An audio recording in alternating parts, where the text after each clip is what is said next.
Hi everyone, I'm Anthony O'Flynn. Ultimately, this period of history that we're living through will be remembered as the demise of evil. And in my view, it's not correct to state that good will conquer evil, because these two polarities, these two forces of nature are always present. And this dynamic means that we are able to experience both good and evil across the spectrum. And of course, some of the events in the 20th century here on this planet are completely diabolical in terms of such events as the Russian Revolution, the Chinese Communistic Revolution under Mao Zedong, and of course the events in Europe in the late 30s and the 40s, and many other dictators and tyrants throughout history. There's numerous examples to draw on as to how this evil manifests on this planet. But if we look at it from the perspective of the Creator, the divine will means that basically we have a much broader overview of what the function of evil itself is. And when we look at it that from this perspective of the non-dual doctrine, or monism as it's sometimes referred to, we can see that it's ultimately this one reality, but it's just different levels, different experiences or different expressions in this manifestation of this one reality. And this is significant because the evil that is manifesting at this time on this planet, ultimately, I believe it will fall on its own sword. It will implode. It will basically, it will be on a trajectory of decline at some point. And this is because the construction of this reality, of this universe, is ultimately based on all that is good, and it is created out of love and sustained in love.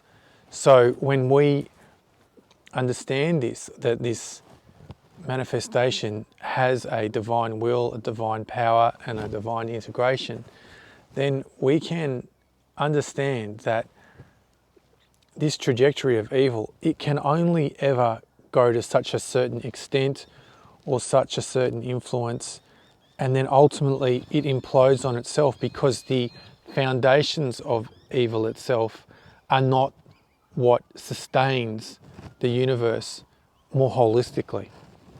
And so, although there is this polarity, and we live at this time in the Dark Age, the Iron Age, the Kali Yuga, that evil is allowed to express itself, this polarity, this force of nature is allowed to express itself.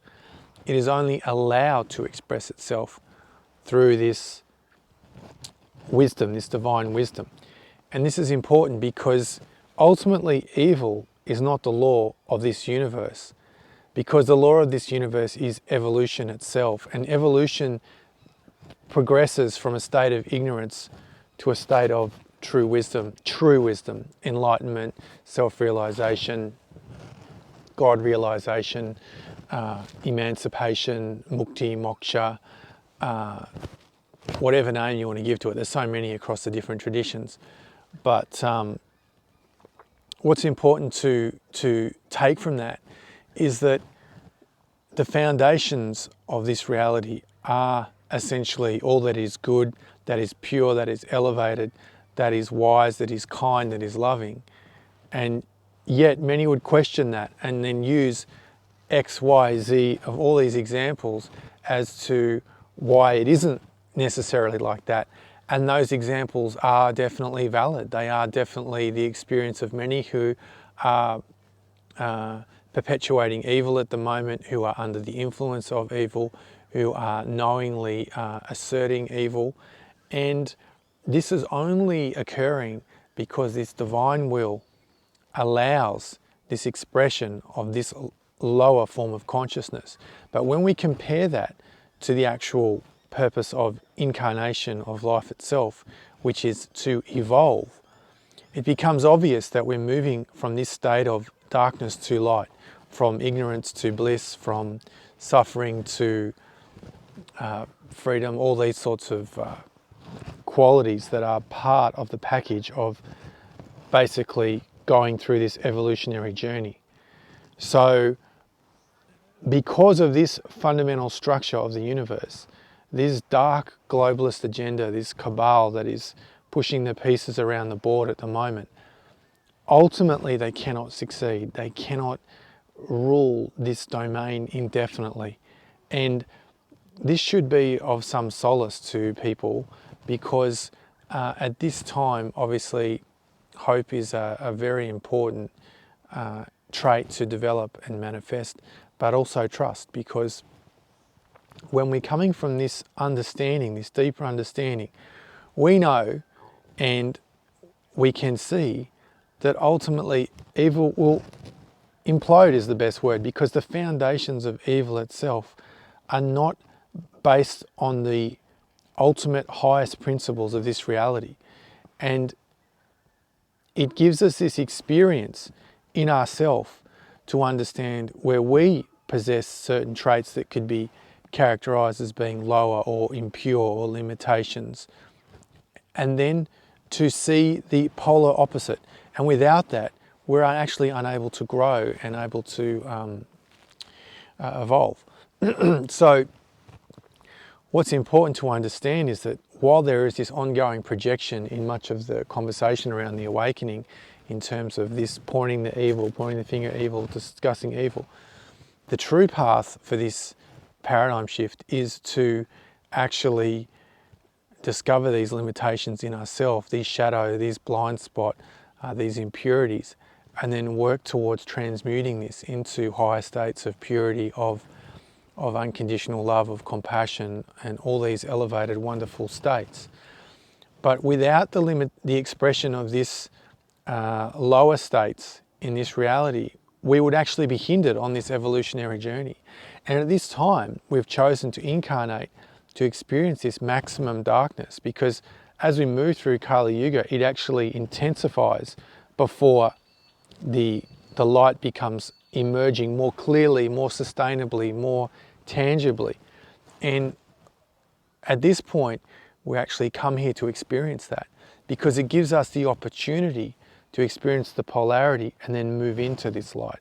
So at the time of maximum darkness, there is the opportunity for maximum growth, maximum evolution, maximum healing, and to embody this wisdom.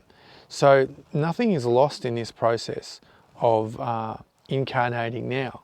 But the point is, really, is to stop, or to take stock of what's going on in our inner world, in order for us to amplify our own light, which is the most important part of this entire awakening that's going on. Because if 7 billion people come to this realization, then the light will simply neutralize or eliminate the dark. Because even in an organic way, when there is darkness in a room and you turn on the light, what happens to the darkness?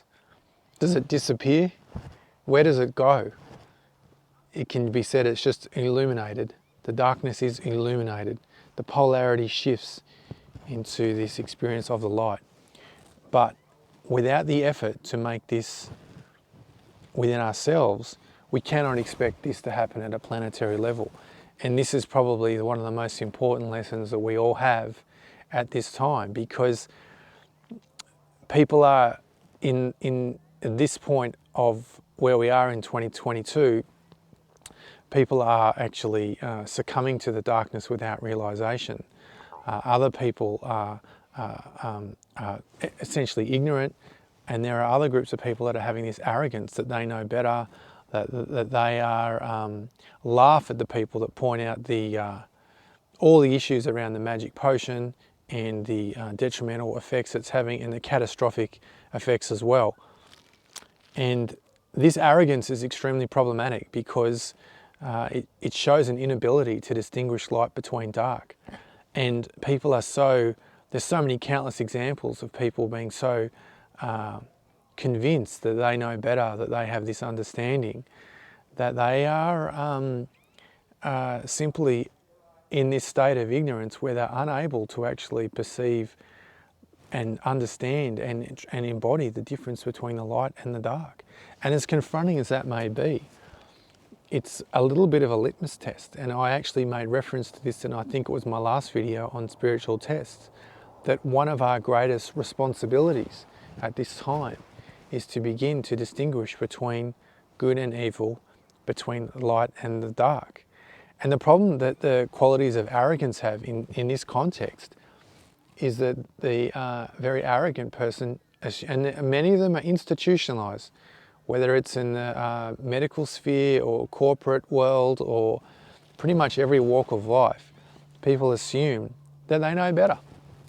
And this state of arrogance, it basically has a limitation that it means someone cannot comprehend that they could be completely wrong. They just completely got it wrong. So obviously this person has this opportunity to grow out of this state, but only when they have the genuine humility to acknowledge and admit that they're wrong, that they've been fooled, but to actually truly embody that. And really we're only at the very beginning of this process now. I think this will take at least the rest of this decade for people to truly understand what's occurring in regard to this destructive impact that the forces of evil, the forces of darkness are having on this planet, and to come to a recognition that there is this need for this genuine contemplation, this introspection, and this greater self-awareness around what is the light and the dark, not just in the external world, because we're all very good at pointing this out externally, but to understand at a deeper level internally what are the areas we need to grow. How is it that we can actually start to embody the light and amplify this? Because this is the key to the planetary shift at a collective level. And there can be no other way of doing this, not through anger, not through retribution, not through revenge, all these types of qualities, but to truly amplify the light and to start to really let this show and manifest. Because in this difficult time we're in now, you're going to start to see incredible acts by people, and you're going to start to see the power of the human soul really start to shine, and people really stepping up and doing incredible acts of selflessness, of service, and of humanitarian work. And this is all part of the Aquarian age, of course, and part of Satya Yuga, the age of truth, that there will be this colossal awakening of the human heart. So stay tuned for more. Thanks for watching. We live in epic times.